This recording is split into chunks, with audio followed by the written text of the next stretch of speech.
Pues mira, Marcos te pregunta si crees que influye mucho la política en la filosofía.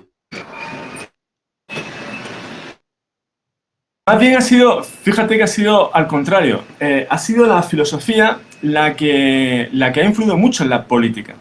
Y de hecho, una de las cuestiones que creo que más deberíamos de plantearnos actualmente es cómo hacer a la política más autónoma de la filosofía. La filosofía muchas veces no nos damos cuenta, pero modela nuestra forma de pensamiento de una manera que nos influye de una manera decisiva.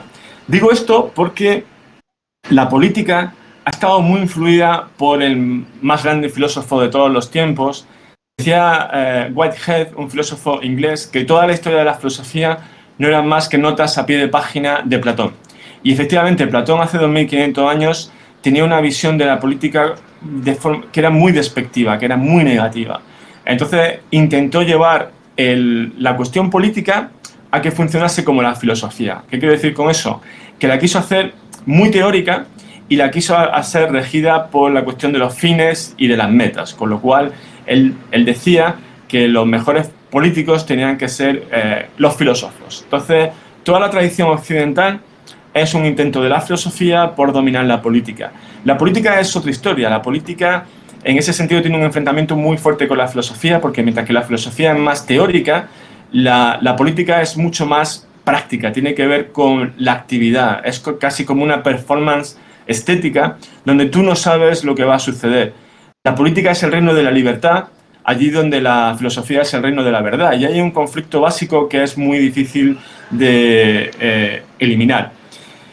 Yéndonos al campo de la filosofía propiamente dicha, también sucede que la filosofía está muy influida por la política y es muy difícil que tú escuches a un filósofo o escuches a un historiador también sin que te des cuenta de cuáles son sus sesgos ideológicos y políticos.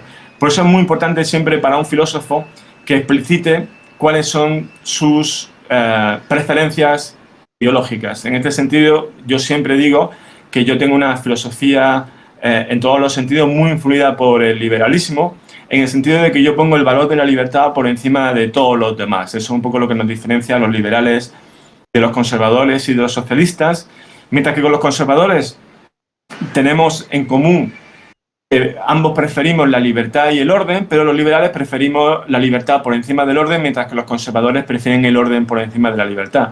Con respecto a los socialistas pasa algo parecido. Los socialistas también le dan mucho valor tanto a la libertad como a la justicia, pero ellos le dan más importancia a la justicia que a la libertad.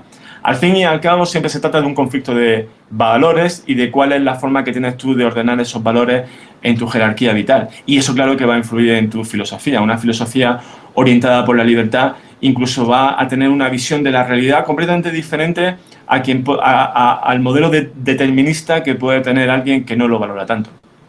Yo siempre lo que le pregunto a la gente en ese sentido es su política, pero su política en el sentido más alto, es decir, cuáles son los valores fundamentales y el orden en el que los colocas, ¿no? Entonces, siempre que alguien coloca la libertad en el primer sentido, va a ser una vida y una filosofía mucho más orientada hacia la pluralidad y hacia la espontaneidad, mientras que si pones como primacía cualquiera de los otros dos valores, el orden o la justicia, va a tener una visión de la realidad y de la sociedad mucho más jerárquica, mucho más orientada hacia el control.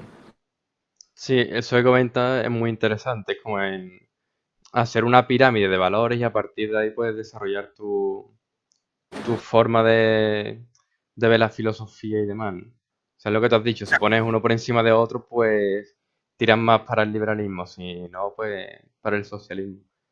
Y al Lo final, cual también sí, te sí, dime. permite ver a los demás no como personas malas, ni como personas que son inmorales, sino simplemente como personas que hacen otra jerarquía de esos valores, ¿no? Que es tan legítimo, ¿no? Porque al fin y al cabo, ahí sí hay un modelo quizás de decisión que tiene más que ver de cómo tú eres, ¿no? Decía Goethe que él prefería el desorden a la injusticia, ¿no? Yo en ese aspecto mi intuición me dice más lo contrario. Al final también hay una cuestión de intuiciones hacia dónde se tiene que dirigir la sociedad y hacia tú cómo te ves enraizado en la propia vida.